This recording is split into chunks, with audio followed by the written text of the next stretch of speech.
Hi hello నమస్తే welcome to my channel. ఈ వారం స్టార్ మా పరివారంలో సమ్మర్ స్పెషల్ అయితే జరగబోతుంది.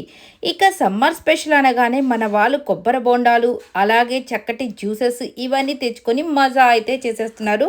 ఇక ఆ సెట్ మీదే ఇక దాంతోపాటు ప్రతిసారి కూడా ఈ సమ్మర్ స్పెషల్ అన్నప్పుడు ఒక క్రికెట్ మ్యాచ్ లాగా జరగడం అయితే స్టార్ట్ అయిపోతుంది మన స్టార్ మాలో. ఇక దీంట్లో అస్సలకి ఎలా ఉంటాయంటే ఈ బౌలింగ్ వేసేవాళ్ళు డిఫరెంట్గా ఉంటారు. అసలు ఈ క్రికెట్ మ్యాచే ఒక డిఫరెంట్ ఫీల్తో ఉంటుంది. ఇక అమర్దీప్ని అయితే అడిగేస్తుంది శ్రీముఖి. ఇక ఈ సమ్మర్లో అసలు ఈ మండే ఎండలో ఈ క్రికెట్ మ్యాచ్ ఎలా ఉండబోతుంటే అసలు ఆయన చెప్పిన ఇంగ్లీష్ చూస్తుంటే మతిపోతుంది. చాలా చాలాగా కూల్గా అస్సలు అనగానే అయ్య బాబోయ్ ఇంకా ఆపేసేరా బాబు నీ ఇంగ్లీష్ మేము తట్టుకోలేకపోతున్నాం అన్నట్టుగా ఉంటుందన్నమాట.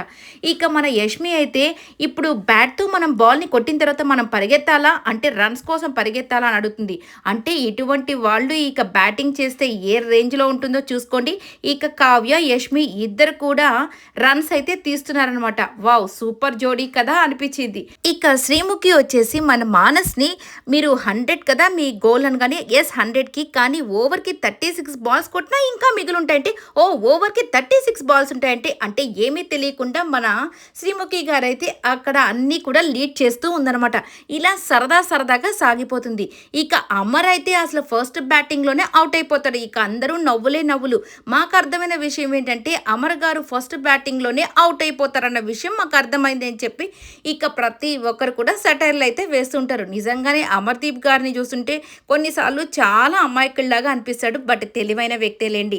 ఇలాగ ప్రతి ఒక్కరు కూడా వాళ్ళ బాల్స్ బ్యాటింగ్స్తో అసలుకి అదరగొట్టయిపోతున్నారు. ఈసారి ఫన్ మాత్రం నెక్స్ట్ లెవెల్లో ఉంటుంది. వీళ్ళందరూ ఆడించే ఆటలు అలాగే మన శ్రీముఖి చేసే పనుల వల్ల అసలు ఫుల్ కామెడీ ఎంటర్టైన్మెంట్ మాత్రం పక్కాగా ఉంటుంది. చూసి హ్యాపీగా ఎంజాయ్ చేయండి ఈ సమ్మర్ స్పెషల్ని. ఈ వీడియో అంతా కూడా మీకు నచ్చినట్టయితే లైక్ చేయండి, షేర్ చేయండి, కమెంట్ చేయండి అండ్ సబ్స్క్రైబ్ చేసుకోవడం మాత్రం మర్చిపోకండి. అలాగే బాలు గారిని అలాగే శ్రీముఖిని చూడాలంటే తప్పకుండా చూడాలి.